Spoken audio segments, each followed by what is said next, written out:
بسم الله الرحمن الرحيم يا أيها المدثر قم فأنذر وربك فكبر وثيابك فطهر والرجز فاهجر ولا تمنن تستكثر ولربك فاصبر فإذا نقر في الناقور فذلك يومئذ يوم عسير على الكافرين غير يسير ذرني ومن خلقت وحيدا وجعلت له مالا ممدودا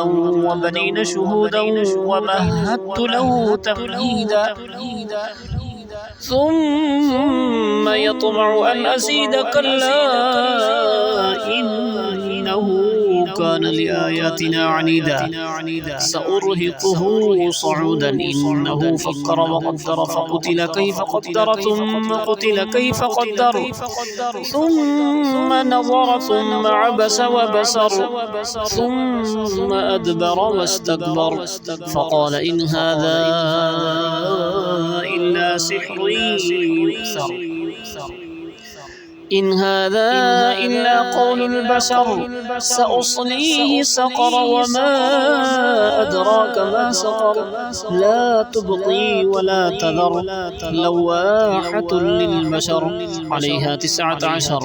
وما جعلنا أصحاب النار إلا ملائكة وما جعلنا عدتهم إلا فتنة للذين كفروا ليستيقن الذين أوتوا الكتاب ويزداد الذين آمنوا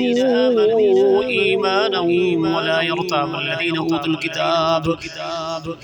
والمؤمنون وليقول الذين في قلوبهم مرض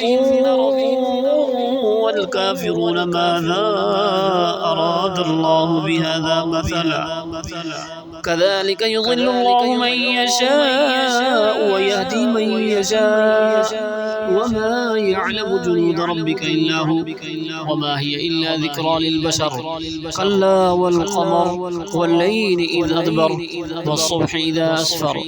إنها لإحدى الكبر نذيرا للبشر لمن شاء منكم أن يتقدم ويتأخر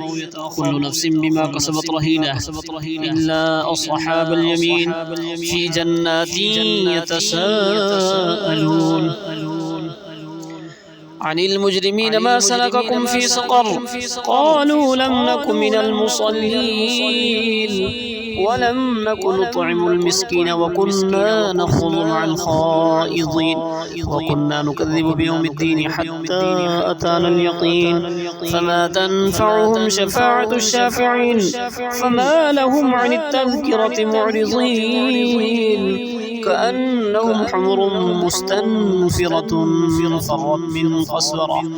بل يريد كل امرئ منهم أن يؤتى صحفا منشرة كلا بل لا يخافون الآخرة كلا إنه تذكرة فمن شاء ذكره